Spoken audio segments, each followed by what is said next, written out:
34 ఏళ్ల నాటి cold case.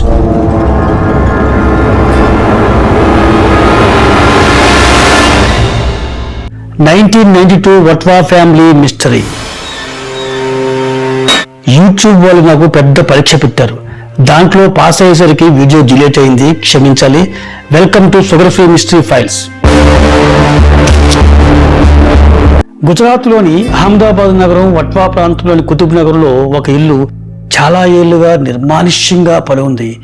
DJ ఉందని స్థానికులు దీన్ని బూత్ బంగ్లా అని పిలిచేవారు.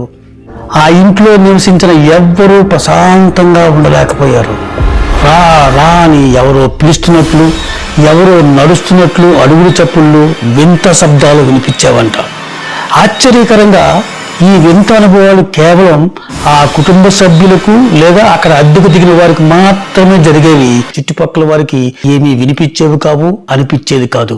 దాదాపు 34 ఏళ్ల తర్వాత ఈ రహస్యాన్ని అహ్మదాబాద్ క్రైమ్ బ్రాంచ్ పోలీసులు ఛేదించారు.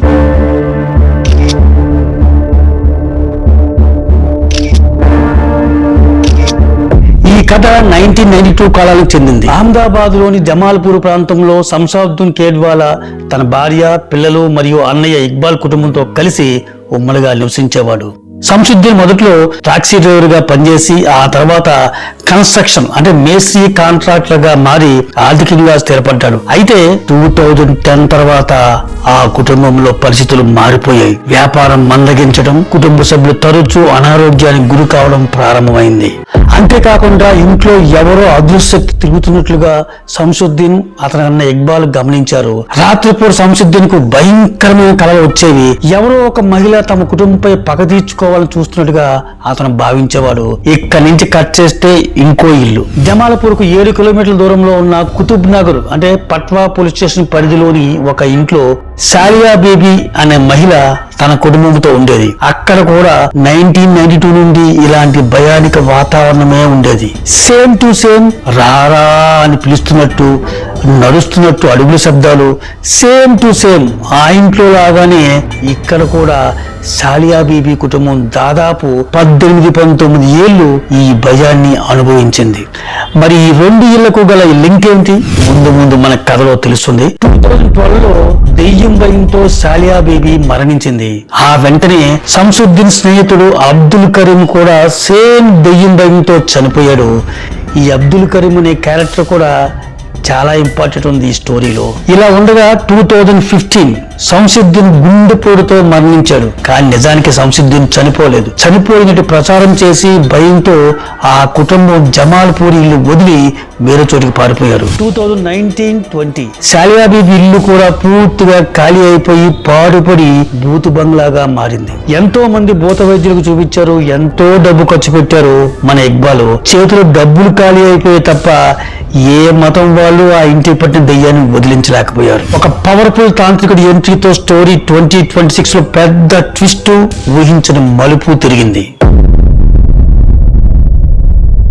భయంతో వణుకుతున్న ఇక్బాల్ కుటుంబం ఈ సమస్య నుంచి బయటపడడానికి చివరి ప్రయత్నంగా 2026 జనవరిలో ఒక శక్తివంతమైన తాంత్రికుడిని అంటే స్పిరిచువల్ ఎక్స్పర్ట్ ని ఆశ్రయించారు.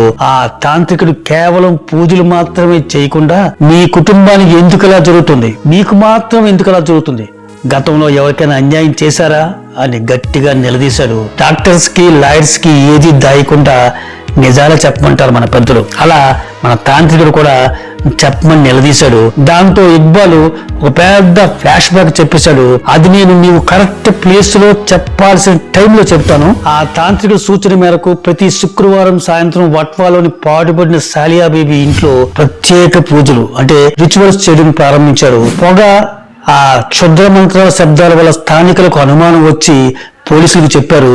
ఆ సమాచారం అహ్మదాబాద్ క్రైమ్ బ్రాంచ్ వరకు చేరింది. పోలీసులు విచారణ మొదలుపెట్టారు. మొదట ఆ తాంత్రికుని విచారించగా ఆ ఇంట్లో ఒక మహిళ శవం పూడ్చిపెట్టి ఉందని, ఆమె ఆత్మే వేధిస్తుందని ఇక్బాల్ చెప్పినట్లుగా తాంత్రికుడు చెప్పాడు. క్రైమ్ బ్రాంచ్ పోలీసులు గట్టిగా ఇన్వెస్టిగేషన్ చేశారు. తీగ లాగారు. పెద్ద డొంక బయటపడింది. నంబర్ 1, శంషుద్దీన్ బ్రతికే ఉన్నాడు. శంషుద్దీన్ 2015లోనే చనిపోయిన కుటుంబం చెప్పినప్పటికీ ఎలాంటి లీగల్ డాక్యుమెంట్లు లేకపోవడంతో పోలీసులు వెతగ్గా అతను అహ్మదాబాద్ శివారులో గుర్తింపు మార్చుకొని టాక్సీ డ్రైవర్గా బతుకుతున్నట్లుగా తేలింది. పోలీసులు పట్టుకున్నారు. రెండోది సాక్ష్యం. సాలియా బీబీ అల్లుడు సాదిక్ ఖాన్ అంటే బూరాబాయ్ 34 ఏళ్లుగా దాచిన నిజాన్ని పోలీసులు ఎదుటి చెప్పాడు. 1992లో ఆ ఇంటి ముందున్న పాత బావి గోతులో ఒక మహిళని పూడ్చడం తాను చూశానని ఒప్పుకున్నాడు. 2026 ఏప్రిల్ 29 ఎగ్జిక్యూటివ్ మేజిస్ట్రేటు మరియు ఫోరెన్సిక్ బృందం సమక్షంలో జేసీబీ సాయంతో సాలియా బీబీ ఇంటి ప్రాంగణంలో 20 అడుగుల లోతుల తవ్వకాలు జరిపారు. అక్కడ ఒక మహిళకు సంబంధించిన 18 అస్థిపంజర అవశేషాలు, ఒక బంగారు ఉంగరం లభ్యమయ్యాయి. బాధితురాలు ఎవరు? ఫర్జానా రాధన్పూరి. పోలీసులు నిందితుల సమాచారం ఆధారంగా దోల్కా తాలూకాలోని ఫర్జానా అన్నయ్య లియాఖత్ అలీని సంప్రదించారు. అతని సోదరి ఫర్జానా అంటే అలియాస్ సబ్నం రాధన్పూరి అన్నమాట. 1988లోనే తల్లితో గొడవపడి ఇల్లు వదిలి వెళ్ళిపోయిందని చెప్పాడు. ఫర్జానా ముంబై వెళ్ళినప్పుడు అక్కడ ట్యాక్సీ నడుపుతున్న సంసిద్దీన్తో పరిచయం ఏర్పడింది. సంసిద్దీన్కు అప్పటికే పెళ్ళైనా ఆమెతో లివ్ ఇన్ రిలేషన్ లో ఉంటూ నికా చేసుకున్నాడు. అయితే సంసిద్దీన్కు ఫర్జానా యొక్క ప్రవర్తన నచ్చక ఆమె పైన అక్రమ సంబంధం పెట్టుకున్నామనంటూ నిందలు వేసి అహ్మదాబాద్ తిరిగి వచ్చేశాడు సంసిద్దీన్. అది తట్టుకోలేక ఫర్జానా 1992 జూలై ఆగస్టు ప్రాంతంలో అహ్మదాబాద్ వచ్చి సంసిద్దీన్ మొదటి భార్యలాగే తనకు కూడా ఆస్తిలో సమాన హక్కు కావాలని గొడవ పడింది.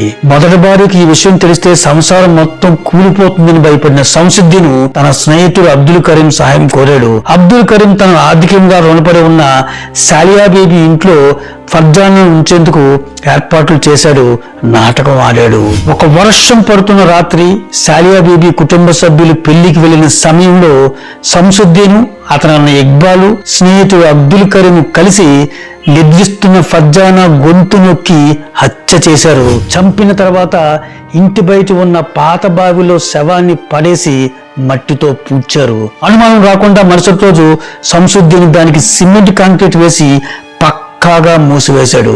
ఫర్జానా కుటుంబం ఆమెను వెతకపోవడంతో ఈ కేసు అప్పట్లో బయటపడలేదు. ముగింపు. 34 ఏళ్ల క్రితం నాటి ఎముకల నుండి అతి కష్టం మీద అంతర్గత మధ్య అంటే ఇంటర్నల్ మ్యారోను సేకరించి ఫర్జానా సోదరుడు లియాఖత్ అలీ బ్లడ్ శాంపిల్తో DNA టెస్ట్ చేయగా అది పాజిటివ్ అని తేలింది. దీంతో ఆ అవశేషాలు ఫర్జానావేనని రుజువైంది. పోలీసులు నిర్ధారించుకున్నారు. 60 ఏళ్లు పైబడిన సంసిద్దీన్ మరియు ఇక్బాల్ను పోలీసులు అధికారికంగా అరెస్ట్ చేసి జైలుకి పంపారు. సాలియా బీబీ, అబ్దుల్ కరీం అప్పటికే చనిపోయారు, అంటే ముందే శిక్ష అనుభవించారు. Psychological fact. దెయ్యాలు నమ్మని వాళ్ళు, హేతువాదులు, శాస్త్రీయ నిపుణుల థియరీ ప్రకారంగా అక్కడ ఎలాంటి దెయ్యం లేదు. నిందితులు వేసిన ఘోరమైన పాపాలు అంటే గిల్ట్ వల్ల వారికి కలిగిన భయభ్రాంతులు అంటే ఆలోచిస్నెస్ అన్నమాట, మానసిక ఒత్తిడి మరియు ఓవర్ థింకింగ్ కారణంగానే వారు దెయ్యం ఉన్నట్లు ఊహించుకొని భయపడ్డారు. ఆ భయమే చివరికి తాంత్రికుడి ద్వారా పోలీసుల వరకు వెళ్లి 34 ఏళ్ల నాటి మర్డర్ మిస్టరీని బయటపెట్టింది. పోనీ దెయ్యాలని నమ్మని వాళ్ళు దీనికి దెయ్యాలకి ఎటువంటి సంబంధం లేదు అన్నారు అనుకుందాం. కానీ అందరూ ఒప్పుకోవాల్సిన నగ్న నిజం ఏంటంటే కర్మ విడిచిపెట్టదు. కర్మఫలం అనుభవించాల్సిందే. అందుకే వాళ్ళు అనుభవించారు. మీకు నచ్చిన ఇంట్రెస్టింగ్ మిస్టరీ కేసులు ఉంటే నాకు చెప్పండి, మీకు నేను నెరేట్ చేసి పెడతాను. Thank you. మీరు ఇంతవరకు నా ఛానల్ సబ్స్క్రైబ్ చేయకపోతే కనుక వెంటనే సబ్స్క్రైబ్ చేయండి, బెల్ ఐకాన్ నొక్కండి. వీడియో నచ్చితే కనుక లైక్, హైప్లు ఇచ్చి నన్ను నా ఛానల్ని సపోర్ట్ చేయండి. Thank you for watching my video. జై హింద్.